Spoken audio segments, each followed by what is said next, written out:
আর আপনারা বলেন মুআবিয়া নবীর পক্ষে আসিল। কি আসিল না আসিল, আসেন কিতাব নিয়ে আসেন। চুপ। তাহলে সত্যবাদী কারা? যারা কাজেই কথায় চলায় ফিরায় ওঠা বসায় নবীর থেকে জুদে নয়, নবীর পক্ষে থাকে।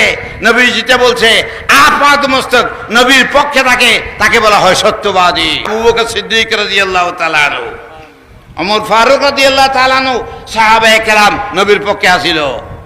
আর আপনারা বলেন মুআবিয়া নবীর পক্ষে আসিল। কি আসিল না আসিল, আসেন কিতাব নিয়ে আসেন। চুপ মারে ফিসে ঘুরিয়েন না, ঘুরিয়েন না। আমার ছাত্র লম্বা লম্বা কথা কোস, তোর উরতা ডাকছি, আমার এখানে আসছি। আসে না, এত তোদের মামা নেই তো না, আমি তোদের দাদা, অত তোদের বাবা। মুসলিম শরীফ 2য় খণ্ড 126 পৃষ্ঠা। মুআবিয়া সম্পর্কে লিখতেছে হত্যা করতে মানুষকে, মানুষের মাল লুট করতে আর খেত।